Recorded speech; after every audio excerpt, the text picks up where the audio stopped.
Have you ever said something to your grandchild that made their smile fade, and you instantly wished you could take it back? Maybe you didn't even realize why their face fell. You were just trying to connect, to share wisdom, or maybe even relate to their world. But here's the truth. The words we choose as grandparents can build bridges, or quietly chip away at them.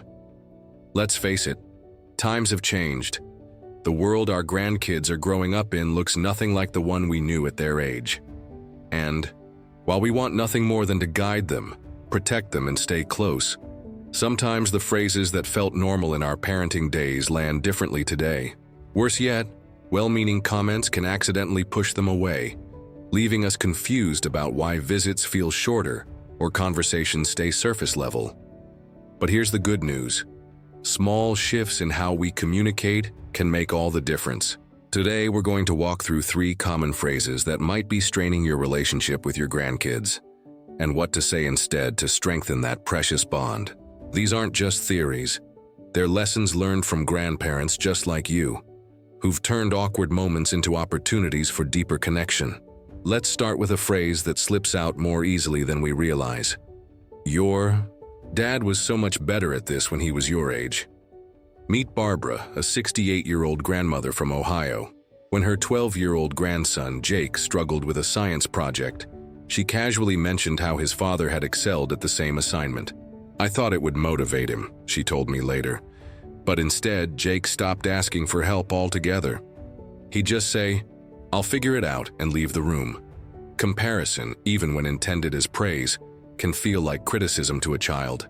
Grandkids today are navigating a world of constant benchmarks, test scores, social media likes, team tryouts. What they crave from us isn't a ranking system but a safe space where their efforts matter more than the outcome. Next time you're tempted to compare, try this. "I love watching you work through this. You're so creative with how you solve problems." Focus on their unique strengths. Barbara started doing this with Jake, and within weeks he began showing her his drafts proudly, saying, "Grandma, wait till you see what I tried this time." Now, let's talk about a phrase many of us use with the best intentions. "When I was your age," followed by a story meant to teach resilience. Frank, a 72-year-old grandfather from Texas, learned this the hard way.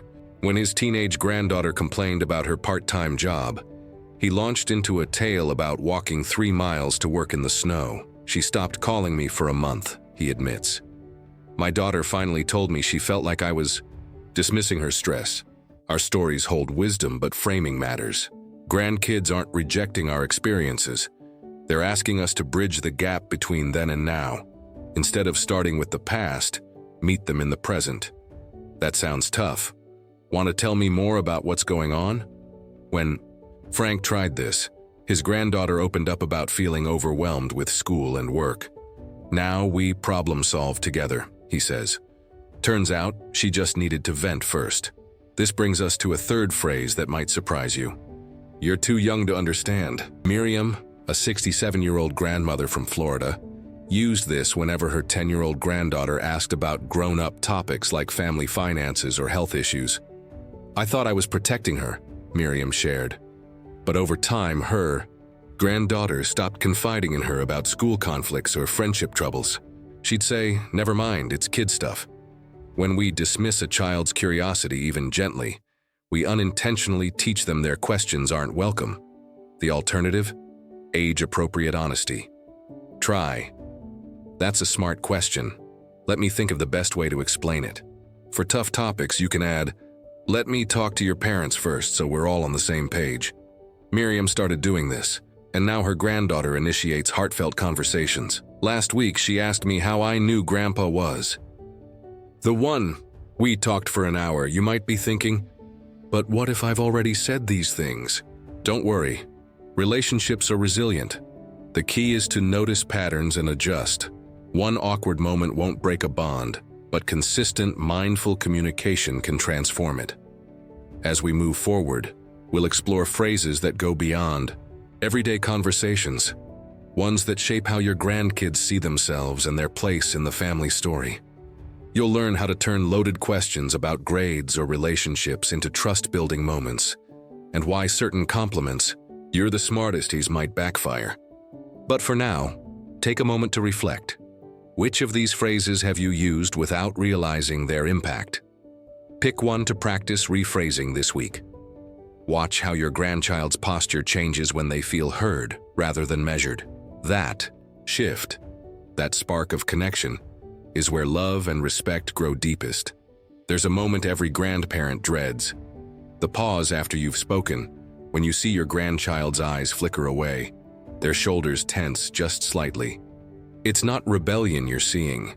It's the quiet signal that a wall has gone up, brick by invisible brick. And often, it's built from words we never imagined could hurt. Let's talk about a phrase that seems harmless but carries hidden weight. "Why don't you call me more often?"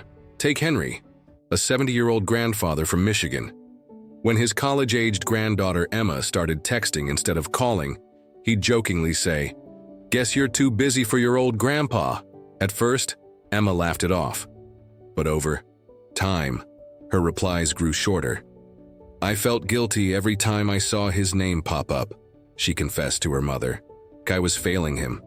Guilt, even wrapped in humor, can turn communication into an obligation. For grandkids juggling school, friendships, and the whirlwind of growing up, staying in touch shouldn't feel like a test they're constantly failing. Instead, try, "I always love hearing your voice, no matter how busy life gets." Follow it up with a specific low-pressure invitation. "Text me a photo of that art project you mentioned. I'd love to see it." Henry started sending Emma funny memes related to her biology major. "Saw this amoeba and thought of you." Which led to weekly video calls where she'd explain her latest lab work. "Turns out," he says, "she just needed to know I was curious about her world." Now, let's address a phrase that might slip out when we're worried about their future. You should focus on school instead of wasting time on video games, art, music. Rita, a 73-year-old grandmother from Arizona, learned this lesson painfully. Her 14-year-old grandson, Liam, spent hours drawing comic characters. "I told him these doodles won't pay the bills," she recalls, the next time she visited. His sketchbook stayed closed. He said, "Don't worry, Grandma, I'm being practical now." Her heart sank. What we call wasting time might be their passion, or even their coping mechanism. Dismissing it can feel like rejecting a piece of who they are. The fix? Lean into curiosity. Ask, "What do you love most about creating these?" Rita tried this, and Liam spent an hour explaining his character's storylines. "Now I buy him sketchbooks," she says. "Last month he told me, 'You're the only one who doesn't think it's silly.'" If you're still watching and finding these insights useful, drop a number 7 in the comments to let me know you're here. If you haven't subscribed yet, go ahead and hit that subscribe button and turn on the bell so you never miss a video. Your support helps us keep bringing you valuable content to inform and inspire. Finally, let's tackle a phrase rooted in love, but laced with judgment. Your parents are raising you so differently than we did. Carlos, 69, made this remark offhand to his granddaughter during a family BBQ. "In my day, kids didn't have phones at the table," he said, nodding to her mom. Later, his daughter pulled him aside. "Dad, when you say things like that, it feels like you're criticizing us in front of the kids." Grandkids today are caught between generations. They adore you, but they're also loyal to their parents. Even mild comparisons can put them in an impossible spot. Instead, highlight unity. Your mom and I both want what's best for you, even if our playlists are decades apart. Carlos started sharing stories about how parenting strategies have evolved. "I told my granddaughter, your mom's way of setting screen time limits. That's smarter than anything I knew at her age." The result?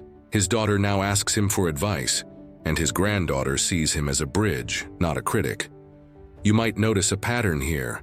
Our words don't just reflect our love, they shape how accessible that love feels. Every "you should" risks becoming a barrier. Every "tell me more" opens a door. As we move forward, we'll explore the most delicate territory yet. Phrases that unknowingly undermine a grandchild's confidence or stir up family tensions. You'll discover how to navigate hot-button topics like grades, relationships, and even those times when they confide something you really disagree with. But remember, the goal isn't to be perfect. It's to show up in a way that says, no matter how much the world changes, my love for you doesn't come with conditions. For now, try this. Next conversation with your grandchild, let them. Notice what lights them up, even if it's a video game or TikTok trend that baffles you, and ask one genuine question. That space you create, that's where trust takes root.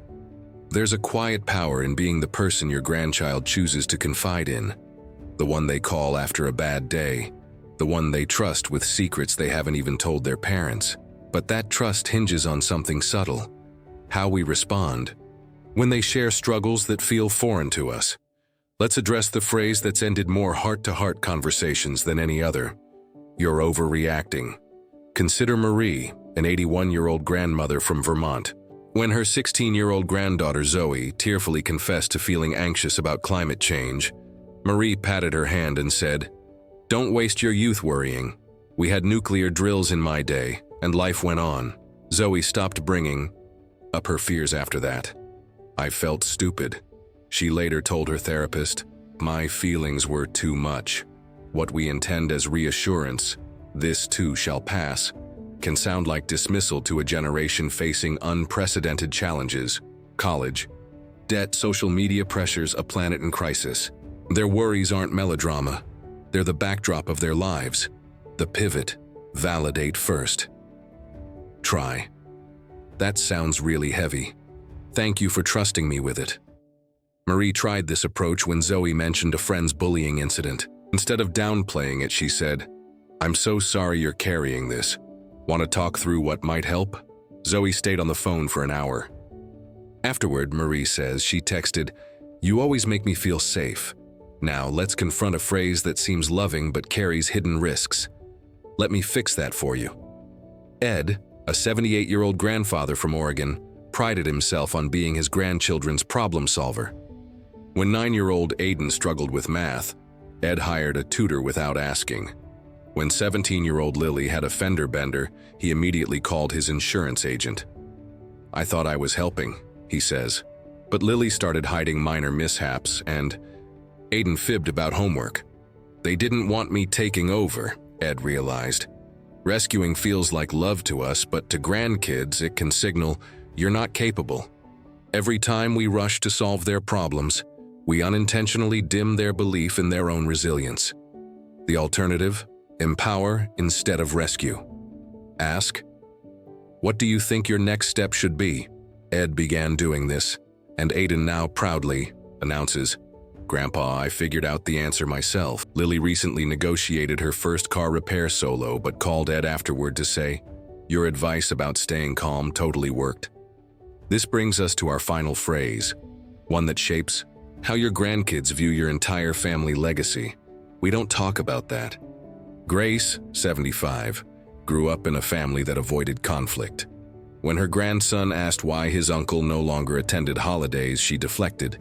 "Some things are private." But her silence sent a message. "Hard conversations aren't safe here. Over." Time, her grandchildren began editing their stories, skipping anything messy. Today's grandkids value emotional honesty. When we gloss over family struggles, addiction, divorce, mental health, we teach them to equate vulnerability with shame. But when we model healthy transparency, we give them a priceless gift: the knowledge that no part of their story makes them unlovable. Next time a tough topic arises, try, "That's an important question. Let's discuss it together." For complex issues, add, "I might need to think about how best to explain this. Can we revisit it next week?" Grace did this when her granddaughter asked about her late husband's depression. "We cried. We laughed, we looked at old photos," she says.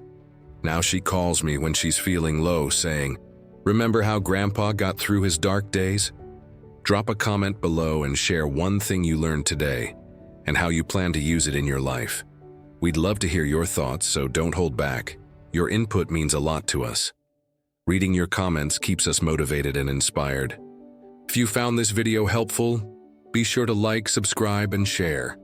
Your support helps us keep bringing you valuable content. Thanks for watching, and we'll see you in the next video. As we wrap up, remember this. Your words aren't just sentences. They're the bricks building a bridge between generations. Yes, you might fumble a phrase now and then. We all do. But every time you choose curiosity over judgment, validation over dismissal, and trust over control, you're doing more than preserving a relationship. You're giving your grandkids a living example of how to love someone who's nothing like them. And isn't that the greatest legacy of all? Here's to the conversations that await you, the tough questions, the belly laughs, the quiet moments. When your grandchild leans in and whispers, "Grandma, Grandpa, I need to tell you something." When that moment comes, you'll be ready.